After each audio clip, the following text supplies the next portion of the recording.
16ನೇ ಬೆಂಗಳೂರು ಅಂತಾರಾಷ್ಟ್ರೀಯ ಚಲನಚಿತ್ರೋತ್ಸವಕ್ಕೆ ಚಾಲನೆಯನ್ನು ಕೊಡಲಾಗಿದೆ. ವೇದಿಕೆಯ ಮೇಲೆ ಮಾತನಾಡಿದಂತಹ ಡಿಸಿಎಂ ಡಿಕೆಶಿ ಕಲಾವಿದರ ಮೇಲೆ ಕೋಪವನ್ನು ಹೊರಹಾಕಿದ್ದಾರೆ.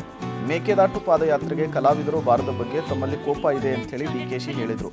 ನಾವು ಪರ್ಮಿಷನ್ ಕೊಟ್ಟರೆ ಸಿನಿಮಾ ನಡೆಯೋದು, ನೆನಪಿರಲಿ, ಯಾರ ನಟ್ಟು ಬೋಲ್ಟು ಎಲ್ಲಿ ಟೈಟ್ ಮಾಡಬೇಕು ಅಂತ ಗೊತ್ತಿದೆ ಅಂಥೇಳಿ ಓಪನ್ ಆಗಿಯೇ ವಾರ್ನಿಂಗ್ ಕೊಟ್ಟರು. ಆದರೆ ಸಿಎಂ ಮಾತ್ರ ಸರ್ಕಾರ ನಿಮ್ಮ ಜೊತೆ ಇರಲಿದೆ, ಉತ್ತಮ ಸಿನಿಮಾ ಮಾಡಿ ಅಂತ ಹೇಳಿ ಕರೆ ಕೊಟ್ಟರು. ನೀವೆಲ್ಲ ಬಣ್ಣ ಹಾಕೊಂಡು ನಾಟಕ ಮಾಡ್ತೀರಿ, ನಾವು ಬಣ್ಣ ಹಾಕೊಳ್ದಿದ್ದೀರ ಸಿನಿಮಾ ಮಾಡ್ತಾ ಇದ್ದೀವಿ. ಬಟ್ ನನಗೆ ಈ ಫಿಲಮ್ ಇಂಡಸ್ಟ್ರಿ ಬಗ್ಗೆ ಬಹಳ ಕೋಪ ಬಂದ್ಬಿಟ್ಟಿದೆ, ನನಗೆ ಸಿಟ್ಟು ಬಂದ್ಬಿಟ್ಟಿದೆ. ನಮ್ಮ ನೀರು ನಮ್ಮ ಹಕ್ಕು ಅಂತ ಪಾದಯಾತ್ರೆ ಮಾಡೋದು. ಸಾಧು ಕೋಕಿಲ ಮತ್ತು ವಿಜಿ ಇಬ್ರು ಬಿಟ್ರೆ ಯಾರು ಪಾರ್ಟಿಸಿಪೇಟ್ ಮಾಡಲಿಲ್ಲ. ಇದು ತಲೆಯಲ್ಲಿ ಇರಲಿ. ಅಲ್ಲಿ ಪರ್ಮಿಷನ್ನೇ ಕೊಡ್ಬೇಡ ಅಂದ್ರೆ ಶೂಟಿಂಗೇ ನಡೆಯಲ್ಲಪ್ಪ. ನಮಗೂ ಗೊತ್ತಿದೆ ಎಲ್ಲ, ಯಾರ್ಯಾರಿಗೆ ಎಲ್ಲೆಲ್ಲಿ ನಟ್ಟು ಬೋಲ್ಟ್ ಟೈಟ್ ಮಾಡಬೇಕು ಅಂತ ಕೂಡ ನನಗೆ ಐ ನೋ ದಟ್. ನೀವೆಲ್ಲ ಬಣ್ಣ ಹಾಕೊಂಡು ನಾಟಕ ಮಾಡ್ತೀರಿ, ನಾವು ಬಣ್ಣ ಹಾಕೊಳ್ದಿದ್ದೀರ ಸಿನಿಮಾ ಮಾಡ್ತಾ ಇದ್ದೀವಿ.